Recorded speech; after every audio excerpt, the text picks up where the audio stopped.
कई लोगों के पैर पर खासकर घुटने के नीचे अपने आप ही गांठ बन जाती है। दिखने में लाल रंग की इन गांठों को सिर्फ छूने भर से ही भयानक दर्द होता है। यही नहीं, कुछ लोगों को तो बुखार भी आ जाता है। लेकिन ये गांठें बनती क्यों हैं? इसके पीछे कारण क्या है? क्या ये गांठें किसी जानलेवा बीमारी की ओर इशारा करती हैं या ये कहीं कैंसर तो नहीं? आज इस एपिसोड में इन सभी सवालों के जवाब जानेंगे डॉक्टर से। सुनिए।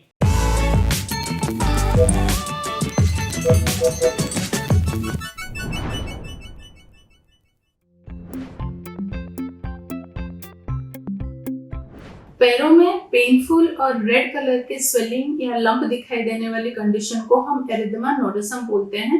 ये एक इन्फ्लेमेटरी कंडीशन होता है जिसमें स्किन के नीचे वाले सबक्यूटेनियस टिश्यू में लंप बन जाता है।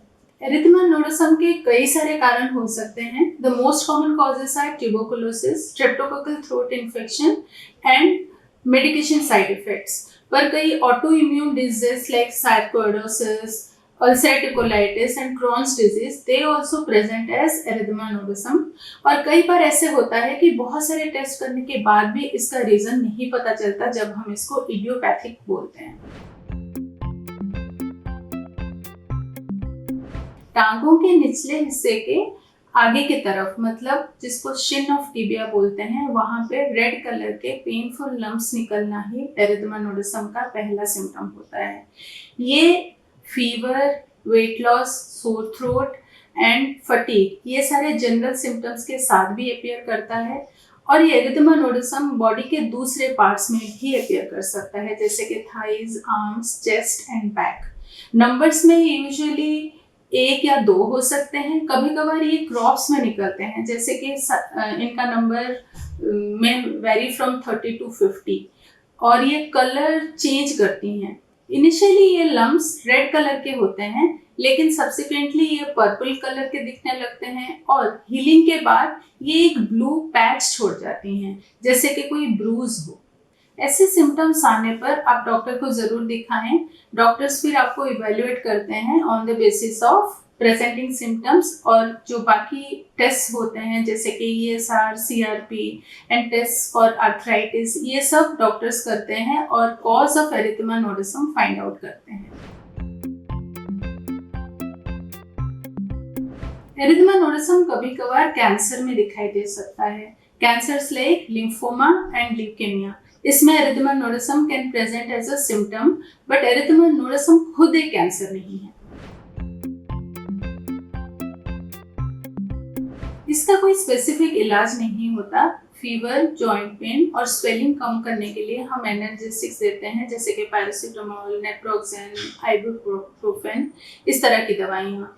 लेकिन the treatment should be aimed at curing the primary cause of the disease. अगर ये बैक्टीरियल इन्फेक्शन की वजह से है तो हमें एंटीबायोटिक देना चाहिए। अगर टीबी की वजह से है तो हमें एंटी ट्यूबरकुलर थेरेपी पे आना चाहिए। और ये अगर ऑटो इम्यून कॉजेस की वजह से है तो डॉक्टर्स आपको steroids and other anti inflammatory medicine पे डालते हैं। एरिथेमा नोडोसम एक ऐसी बीमारी है जिसके लिए एक खास कारण जिम्मेदार नहीं है, यानी ये समस्या किसी भी कारण से हो सकती है जिसका पता लगाकर इलाज किया जाना जरूरी है। साथ ही ये भी ध्यान रखिए कि एरिथेमा नोडोसम कैंसर नहीं है, लेकिन ये समस्या होने पर आप डॉक्टर को जरूर दिखाइए।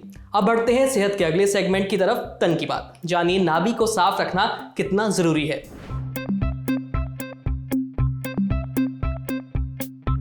एक बात सच सच बताइएगा, आखिरी बार आपने अपनी नाभि कब साफ की थी? कभी आपने सोचा है कि नाभि में रुई जैसी चीज कैसे बन जाती है और इसे ठीक समय पर साफ नहीं किया गया तो क्या होगा? ये पता है डॉक्टर करण राजन ने।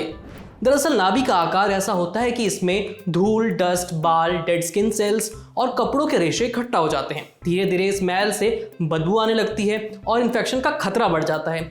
यही नहीं, डॉक्टर करण का कहना है कि अगर नाभि की सफाई नहीं की गई तो इसमें चीज बनाने वाला बैक्टीरिया भी पनप सकता है। सुनने में थोड़ा अजीब लगा ना? तो इसीलिए अपनी नाभि को दिन में कम से कम 1 बार साबुन और पानी से जरूर धोएं। अब बारी है सेहत के आखिरी सेगमेंट, खुराक, यानी एक झकासी हेल्थ टिप की। जानिए खाना खाने के बाद अक्सर पेट दर्द क्यों होता है। क्या आपने कभी महसूस किया है कि खाना खाने के बाद आपको पेट में दर्द शुरू हो जाता है? ये दर्द आपको बेचैन कर देता है। जानते हैं ऐसा क्यों होता है? ये हमें बताया डॉक्टर सुनीता ने। सुनीता बताती हैं कि खाना खाने के बाद पेट में दर्द होने के कई कारण हो सकते हैं, जैसे कि ज़्यादा खाना खा लेना, गैस, कुछ फूड कॉम्बिनेशन वगैरह। लगातार ज़रूरत से ज़्यादा खाना खाने से भी पेट दर्द की समस्या हो सकती है, क्योंकि हमारे पेट की एक लिमिट होती है। जब ज़्यादा खाना अंदर जाता है तो पेट खुद को फैलाने की कोशिश करता है, जिससे पेट दर्द हो सकता है। कई बार बासी या अधपका खाना खाने से भी पेट दर्द और पेट में ऐंठन महसूस हो सकती है। कई बार ज़्यादा एसिडिक खाना खाने से भी आपको पेट में दिक्कत हो सकती है, जैसे कि फलों का जूस, प्रोसेस्ड पनीर, टमाटर, प्याज, बीन्स, पत्ता गोभी और ब्रोकली।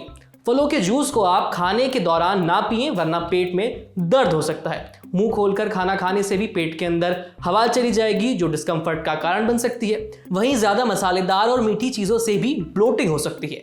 रेड मीट खाने से शरीर में एराकिडोनिक एसिड की मात्रा बढ़ जाती है, जिससे पेट में जलन होती है। अंडों और दूध से बनी चीज़ों का हद से ज़्यादा सेवन करने से भी इस समस्या का खतरा बढ़ सकता है। लेकिन इसका मतलब ये नहीं कि आप इन चीज़ों को खाना ही बंद कर देंगे। ऐसा किया तो शरीर में पोषक तत्वों की कमी हो जाएगी। इसलिए ध्यान रखिए कि आप क्या खा रहे हैं, कितना खा रहे हैं और किस चीज़ के साथ खा रहे हैं, और अल्कोहल और कैफीन से परहेज करें। आज सेहत में इतना ही। अच्छा, अगर आप डॉक्टर हैं या फिर आपका डॉक्टर से कोई सवाल है तो स्क्रीन पर दिख रही ईमेल आईडी पर भेज दीजिए। मेरा नाम है आयुष। देखते रहिए ललन टॉक। शुक्रिया।